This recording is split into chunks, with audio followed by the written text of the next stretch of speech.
you all have a handout that will be Yes. distributing around. Anything to save time, Mr. Chairman. Yeah. Remind you of favorite beatitude, blessed are the brief, they'll be invited back.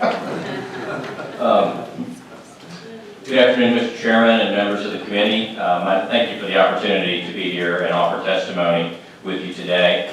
My name is David Ray. I'm the State Director for Americans for Prosperity Arkansas, and on behalf of the 71,000 AFP activists in the state of Arkansas, I come before you today to speak in opposition to the draft legislation of so-called campaign finance reform, specifically the mandate that private contributions to nonprofit organizations be made public. This measure that Representative Tucker testified about seeks to reclassify large amounts of issue speech as electioneering communications and require mandatory reporting of names and addresses to the government, in the process discouraging many from engaging in the democratic process.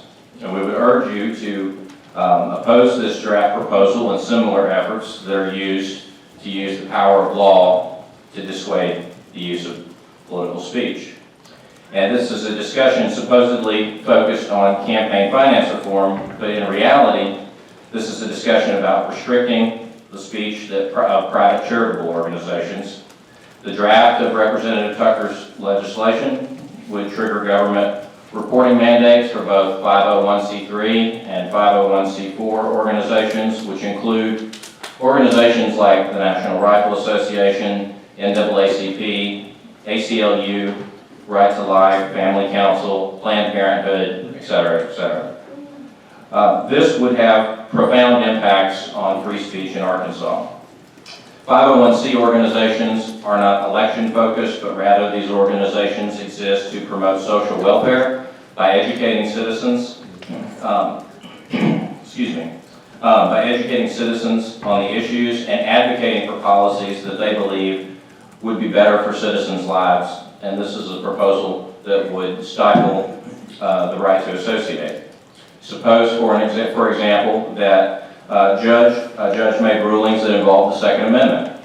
In that instance, groups like the National Rifle Association or the Coalition to Stop Gun Violence would want to communicate not just to their members, but also to the general public at large about what the judge's record on this issue was. And if Representative Tucker's proposal were enacted, groups that engaged in this type of issue advocacy and issue education would be forced to turn over their list of contributors to the government.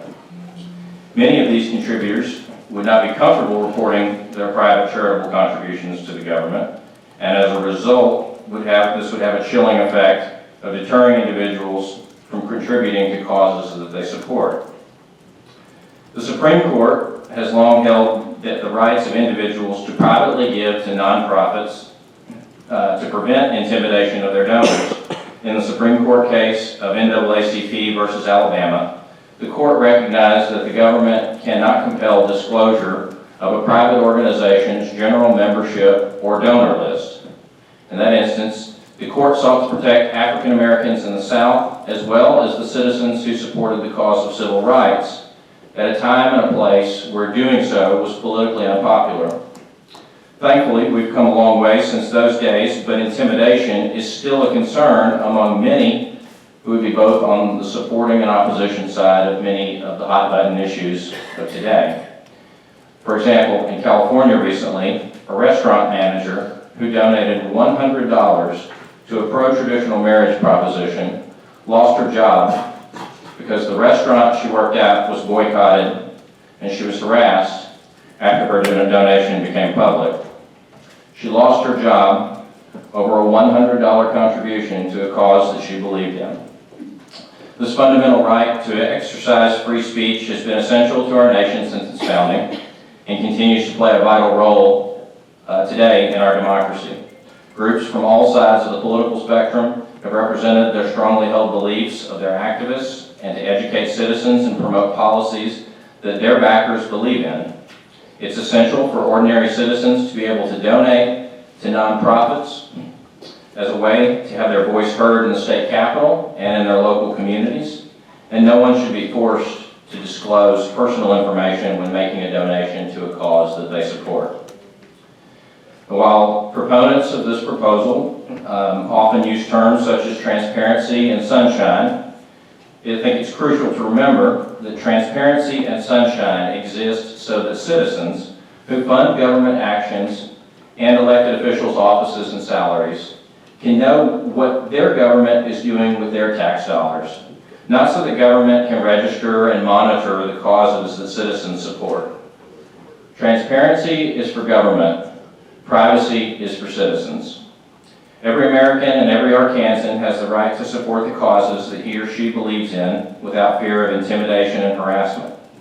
And at its core, the purpose of trying to regulate nonprofit groups as if they were political campaigns is to limit free speech and to silence critics. We hope that each of you will stand up for a robust marketplace of ideas and against any attempt to chill open debate. And with that, I'll turn it over to my colleague to finish the testimony.